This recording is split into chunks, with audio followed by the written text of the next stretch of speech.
Hello and good day, welcome to our video channel, God's Promises. And today's video will be a fast, concise overview. Book of Jeremiah, chapter 39. Let's get started now. The book of Jeremiah is a collection of prophetic writings attributed to the prophet Jeremiah, who lived in Jerusalem during the late 7th and early 6th centuries BC. The book is organized into 52 chapters and is part of the Hebrew Bible and the Christian Old Testament. Chapter 39 of the book tells the story of the fall of Jerusalem to the Babylonians in 586 BC and its aftermath. In this essay, we will explore the story and its meaning, as well as the lessons that we can learn from it. The fall of Jerusalem. In the year 586 BC, the Babylonian king Nebuchadnezzar II laid siege to Jerusalem, which was then under the rule of King Zedekiah. The siege lasted for about a year and a half, during which the city was cut off from the outside world, and the people inside suffered greatly from hunger and disease. Finally, the city walls were breached, and the Babylonians entered the city. The story in chapter 39 begins with the Babylonian army approaching Jerusalem. King Zedekiah, along with his soldiers, fled the city in an attempt to escape, but they were caught by the Babylonians. Zedekiah was taken to Nebuchadnezzar, who was waiting outside the city, and his sons were killed in front of him.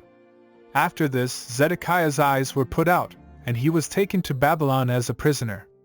The Babylonians then set fire to the city and destroyed the walls and buildings. The temple was looted and destroyed, and many of the people were taken into captivity in Babylon.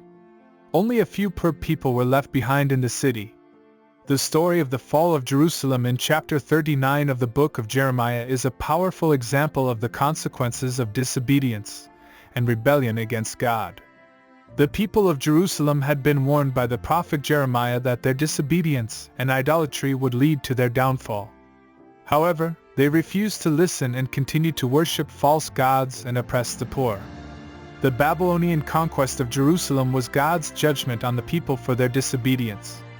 The destruction of the city and the temple, along with the captivity of many of its people, were the result of their rebellion against God. The story of the fall of Jerusalem is a reminder of the consequences of disobedience and the importance of obedience to God. There are several lessons that we can learn from the story of the fall of Jerusalem in chapter 39 of the book of Jeremiah. Here are a few. Disobedience leads to destruction. The people of Jerusalem refused to listen to the warnings of the prophet Jeremiah and continued to disobey God. This led to their downfall and the destruction of their city and temple. We must be careful to obey God's commands and live according to His will, or we too may face the consequences of disobedience. God's judgment is just the Babylonian conquest of Jerusalem was a form of judgment on the people for their rebellion against God. While it may seem harsh, it was a just punishment for their disobedience. We must trust in God's justice and know that He will always do what is right. God is faithful even in difficult times. Despite the destruction of the city and temple, and the captivity of many of its people, God remained faithful to His promise to His people. He promised to bring them back to their land after 70 years, and He did. We must trust in God's faithfulness, even in difficult times. Repentance is always possible even in the midst of judgment. There is always the possibility of repentance. We see this hope in the story of Jeremiah's release from prison and the promise of protection given to him by King Nebuchadnezzar.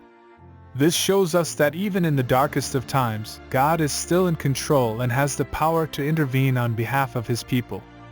Furthermore, the story of the Babylonian exile teaches us the importance of repentance and turning back to God. While the consequences of disobedience can be severe, God is always willing to forgive and restore those who turn to Him in humility and repentance. Finally, we learn from the story of Ebed-Melech that God values and rewards those who stand up for what is right, even in the face of great danger. Ebed-Melech's courage and compassion for Jeremiah are an example to us all, reminding us that we too should be willing to stand up for what is right and defend those who are oppressed and marginalized. In summary, the story of Jeremiah chapter 39 is a powerful reminder of the importance of obedience to God, the consequences of disobedience, and the hope of restoration that is available to us through repentance and faith. It also encourages us to be courageous and compassionate, standing up for what is right and defending those in need. Thank you for visiting us today. Please share with us your favorite Bible chapter below in the comments section. Don't forget to like and subscribe. It really does help our channel grow. Looking forward to see you back here for our next video. Always take good care.